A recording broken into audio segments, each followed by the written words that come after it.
السلام عليكم ورحمة الله تعالى وبركاته.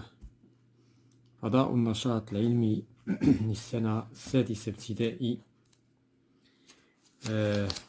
طبعة شتنبر 2020.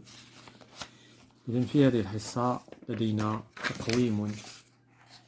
تقويم ودعم للمكتسبات التي تم اكتسابها خلال هذه الوحدة. إذن في الصفحة 21 والصفحة 20 و21 من كتاب الفضل. إذن ننتقل إلى الصفحة 20.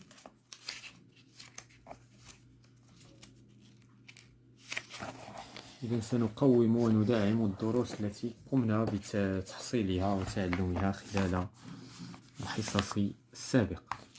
إذن لدينا أختبر تعلماتي، أدعم تعلماتي، أنمي تعلماتي. إذن في الصفحة 20 نبدأ بأختبر تعلماتي.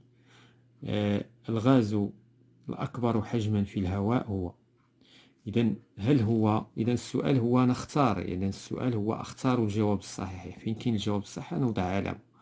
إذن هل ثنائي الأزوت هو يعني الأكبر حجما في الهواء، أم ثنائي الأكسجين، أم ثنائي أكسيد الكربون؟ إذن أختار الجواب الصحيح.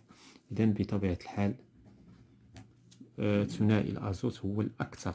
إذن ثنائي الأزوت هو الأكثر حجما. لماذا؟ لأن يمثل تقريبا 80% من الهواء.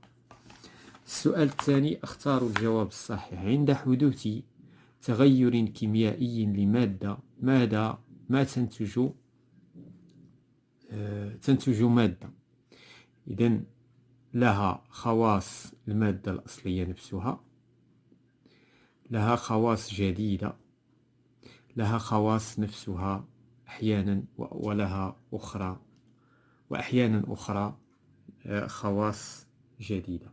إذن هنايا بطبيعة الحال نحن نتحدث عن ماذا؟ نتحدث عن التغير الكيميائي. إذن بالنسبة للتغير الكيميائي، إذن تظهر مادة لها خواص جديدة، مادة لها خواص جديدة دائما. إذن الجواب هو مادة لها خواص جديدة. أما بالنسبة لها خواص المادة الأصلية، هنا نتحدث عن التحول الفيزيائي. إذن pour la troisième question, parmi les exemples de transformation physique، إذن من بين هذه التحولات ولا التغيرات الفيزيائية، la combustion du charbon، la rouille du fer، la dissolution du sel dans l'eau.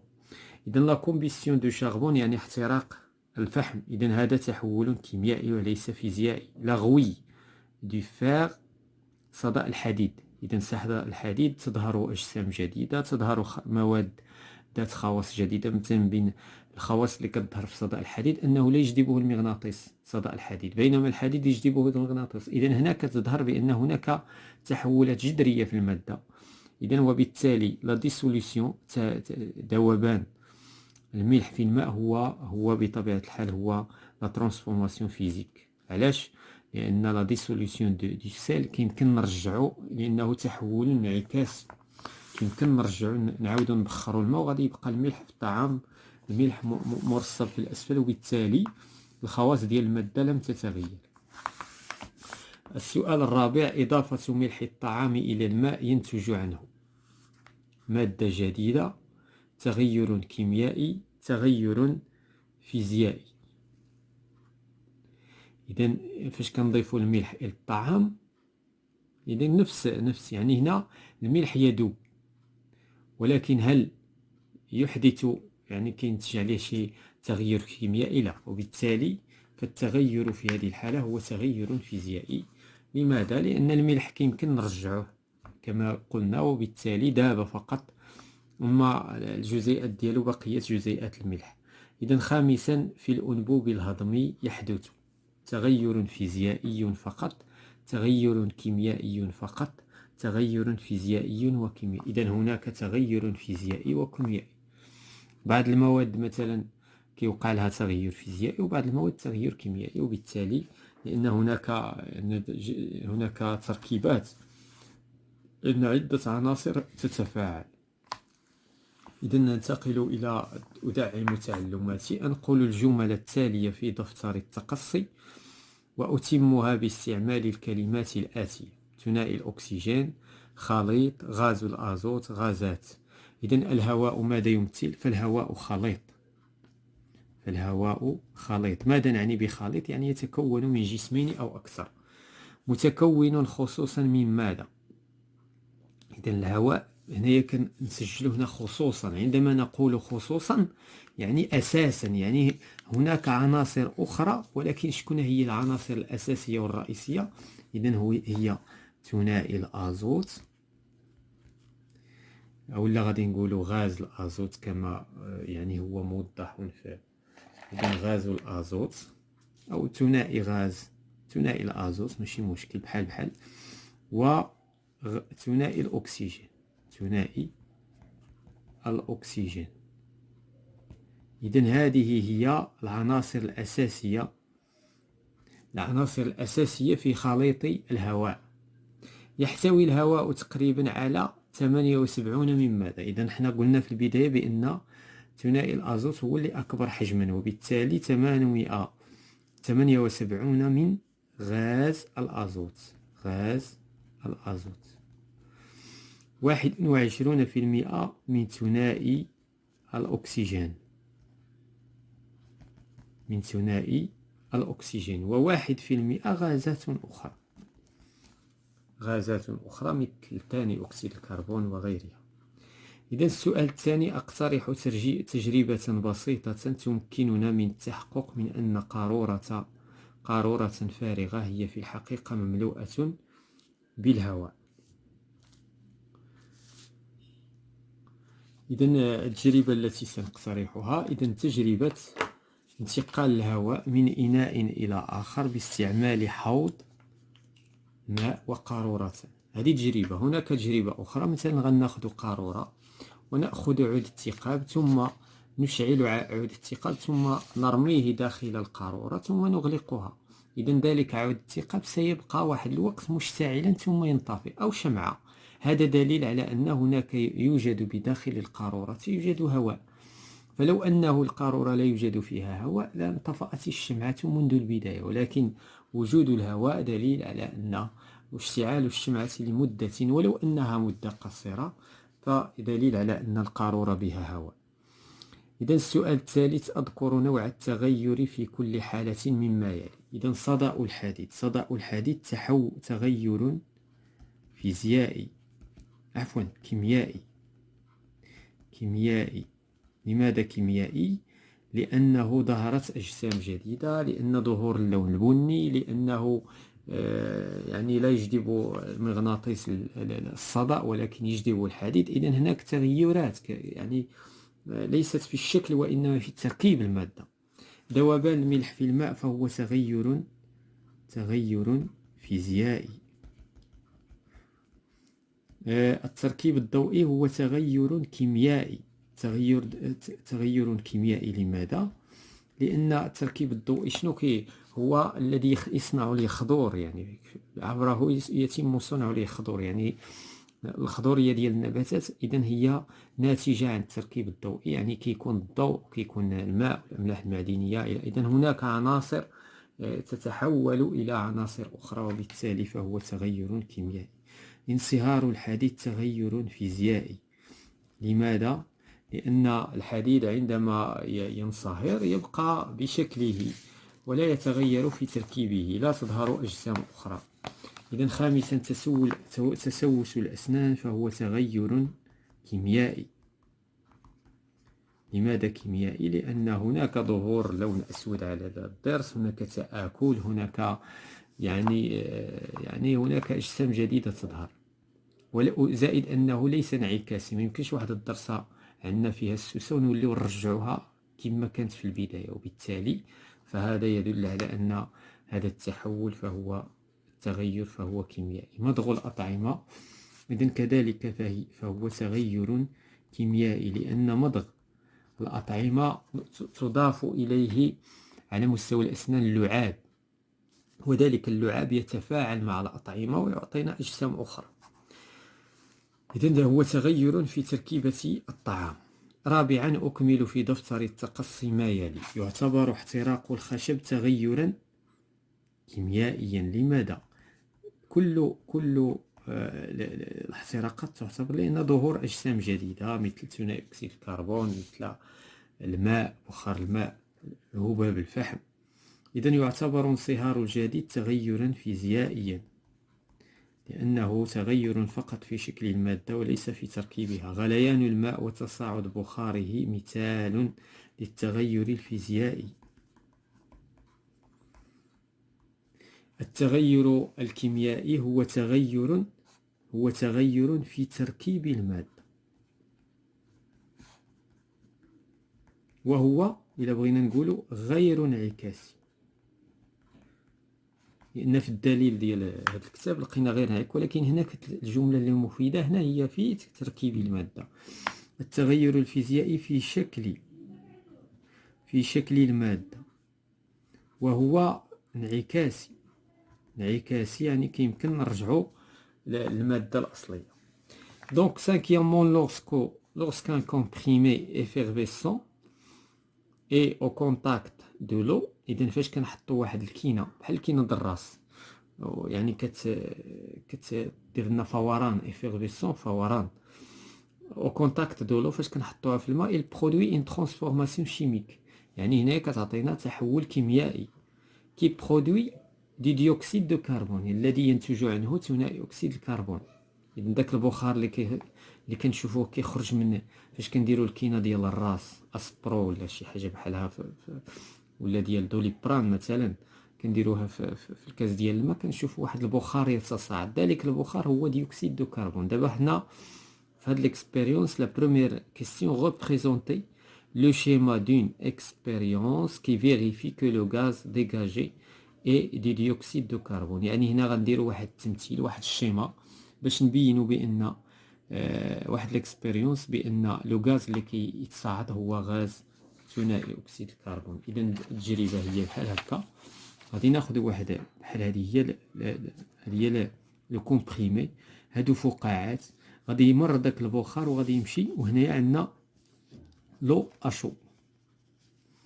هنا عندنا لو اشو سيتادير هو ماء الجير. اذا هذا ماء الجير سو تروبل. دونك هنايا في هذه الحاله il se trouble.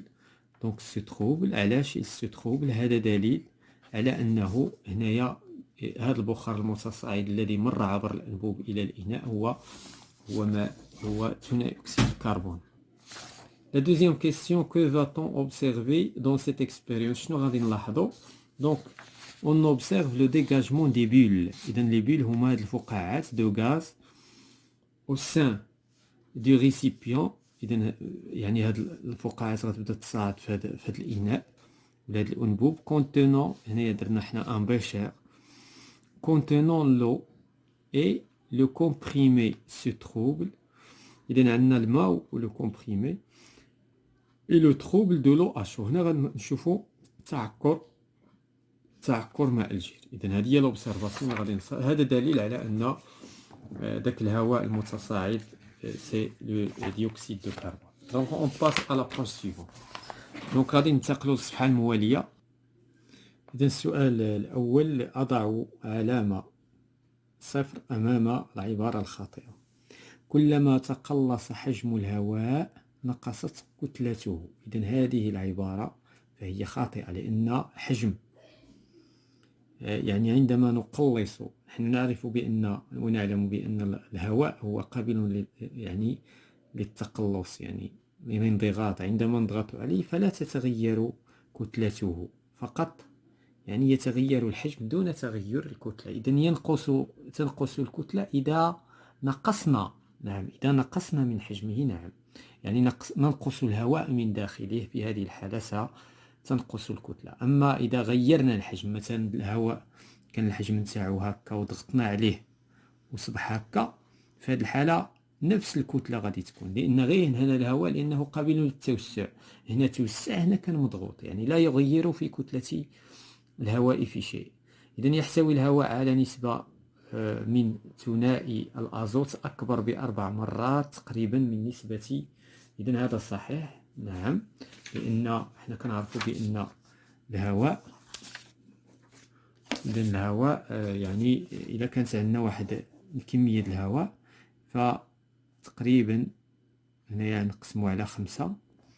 إذا هنا 5 ديال هنا، يعني إذا كان ثنائي الأكسجين هذا هو ثنائي الأكسجين 4 المرات منه غادي تكون ثنائي الأزوت. إذا هنا هذه هي المقصود ديال 80% وهنا 20%.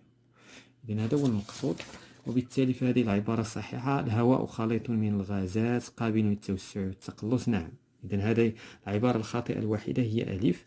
إذا ننتقل إلى السؤال الثاني. جيدونتيفي لا فوس réponse en présence de dioxyde de carbone. في وجود ثنائي أكسيد الكربون l'eau de chaud se trouble. Bien sûr. Donc l'eau يعني ماء الجير يتعكر. On voit un précipité blanc dans l'eau de chaud. كنشوفوا واحد الرصيد أبيض لتحت في ماء الجير. صحيح. l'eau de chaud devient bleue. دونك هذه العبارة هي الخاطئة. لماذا ما كتظهرش عندنا اللون الأزرق؟ تمرين 3. أنقل التمرين في دفتري مع ملء الفراغات بما يناسب من المفردات التالية. إذا خلال التحول الفيزيائي تتغير المادة. إذا هل في خواصها، في شكلها، في تركيبها؟ إذا في شكلها فقط، في شكلها وليس في تركيبها. ولا تتغير خواصها، كتبقى محافظة على الخواص نتاعها. خلال مثلا نعطيو مثال إلى انصهر الحديد، والحديد مثلا كان صلبا وتم يعني وانصهر، هنا تحول. وإلا مثلا خلينا داك الحديد اللي منصهر مثلا حتى جمد وقربنا له المغناطيس سيجذبه المغناطيس، إذن الخاصية نتاعو لم تتغير، وهذا دليل على أنه هو تحول فيزيائي فقط وليس كيميائي. خلال التحول الكيميائي يتغير تركيب المادة، يعني التركيب نتاعها كيتغير كومبليتمون. يعني كان عندنا الحديد والصدأ، إذا ظهر الصدأ له خواص أخرى، لون آخر، ولا يجذبه المغناطيس مثلا إلى آخره. إذا السؤال الرابع والتمرين الرابع. بعد دراسة للتغييرات التي تطرأ على المادة أصنف العبارات التالية إلى مجموعتين ثم أسمي كل مجموعة منهما. إذا هنا ألف هو تغير ينتهي بالمادة نفسها إلى التي انطلق منها.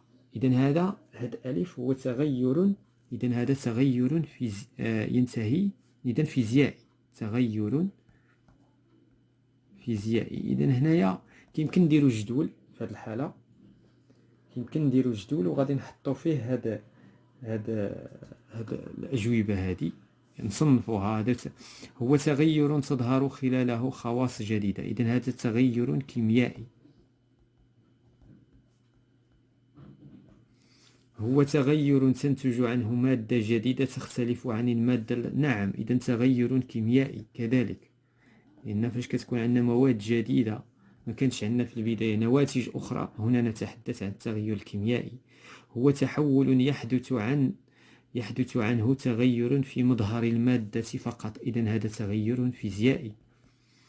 فاش كيكون التغير غير في المظهر ما كيدخلش للتركيبة لداخل، يعني الجزيئات هنا كنتحدثوا على تغيير، بحال مثلا شعر نصبغ شعر أو صباغة الأظافر. صباغة الأظافر هذا لا صباغة الشعر هو تحول عاوتاني فيزيائي، لأن ما دخلناش في التركيبة ديال الشعر وحولنا الشعر ولا حاجة أخرى. إذا مثلا إلا حرقنا الشعر مثلا، هنا تحول كيميائي، لكن كان عندنا شعر وأصبح مثلا رماد أو غير ذلك. إذا السؤال ها هو تحول ينتج عنه تغير في تركيب المادة، إذا هذا تغير كيميائي. هو تغير لا تتكون من خلاله مادة جديدة، إذا تغير فيزيائي، ما كاينش شي حاجة جديدة، إذا تغير فيزيائي. إذا ننتقل إلى l'exercice 5.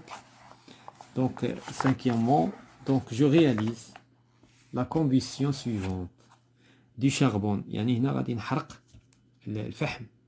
Voici le schéma de l'expérience. هذا هو الشيما ديال ديال عملية الاحتراق ديال الفحم.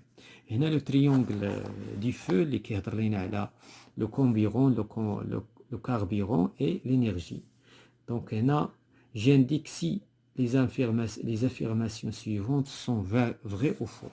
إذن هاد الجمل هل هي صحيحة أم خاطئة؟ لو شاربون est un combustible. واش الشاربون، واش الفحم combustible يعني واش هو يعني قابل للاحتراق؟ دونك هذه الجملة صحيحة. نعم. Dans le flacon il y avait plus de dioxygène au début. نعم. إذن هذه الجملة كذلك بالنسبة لي أنا صحيحة، وهنا كاين اللي يعتبرها خطأ، لأن في البداية شنو الدليل على أنه كان هنايا الديوكسيجين؟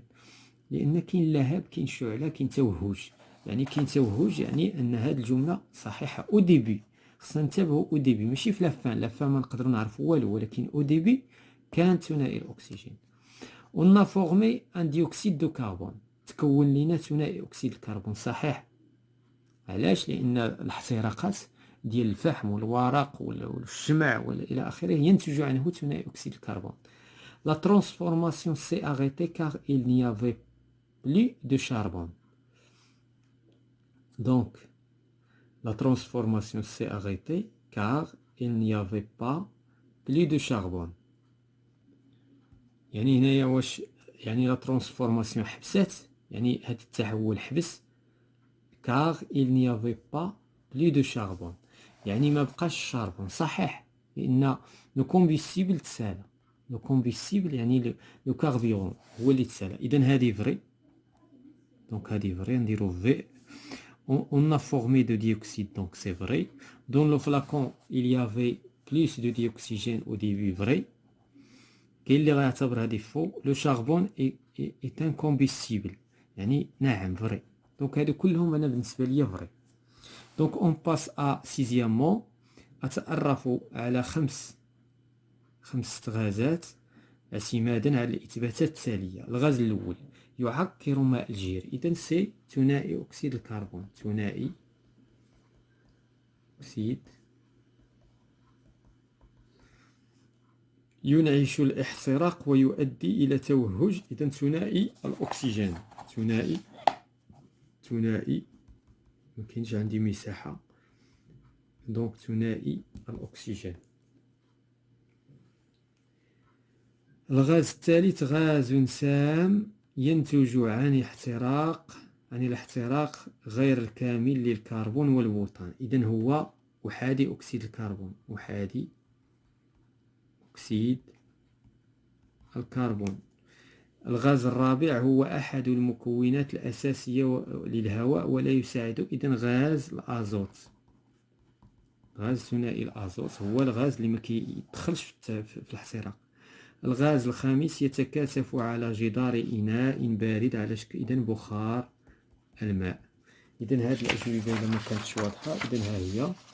دونك بالنسبة لنا دونك كاين عندنا بالنسبة للغاز الأول دونك عندنا ثنائي أكسيد الكربون، وعندنا ثنائي الأكسجين، أحادي أكسيد الكربون، ثنائي الأزوت، بخار الماء. إذن هذه ألف، هذه باء، جيم، دال، هاء. إذن هذا بالنسبة لهاد لا كيسيون. دونك أون باس أ سيتيامون. أثار انتباهي تكون جسم أسود خارج الطنجرة عندما وضعتها أمي فوق موقد الطبخ، فتساءلت عن سبب ذلك. إذن هنايا هذا يعني طفل يتساءل، فالشاف أن الطنجرة تلونت بلون أسود، بدا كيتساءل علاش. إذن أفسر هذه الظاهرة باقتراح فرضيات ثم أتحقق من صدقها بجمع معلومات علمية عن الاحتراق. إذن هنا درنا نهج تقصي. الذين يسألون عن نهج تقصي فهذا هو نهج تقصي. إذن أن التساؤل ما سبب تكون جسم أسود خارج الطنجرة. إذن ثم حطينا بعض الافتراضات. إذن هذا هو التساؤل. الافتراض الأول لأن من نواتج الاحتراق هباب الفحم، إضافة إلى أن الاحتراق غير كامل يجب قليل من إذن يوجد قليل من ثنائي الأكسجين. يعني فاش كيكون ثنائي الأكسجين ناقص كيظهر لنا اللهب أصفر، وعندما يظهر اللهب أصفر وليس أزرق حينئذ تتلون الطنجرة باللون الأسود. إذن هنا نتحدث عن الاحتراق غير الكامل. إذن كيف نتحقق من ذلك؟ إذن غناخذ ديك هاد الطنجرة اللي فوق الموقد، هاد الموقد وشنو غادي نديرو؟ نحدث ثقبا على مستوى الأنبوب. غادي نخليو دابا في البداية غادي يكون عندنا يعني البخار، يعني غيكون عندنا اللهب اصفر، وغادي تكون عندنا الى طبخنا شي حاجه غادي يظهر اللون الاسود، هو بالفحم غادي يظهر على الطنجره بكثره. ثم بعد ذلك نحدث ثقبا على مستوى الانبوب الذي يمر منه غاز البوتان، وحتى يتم اغناؤه.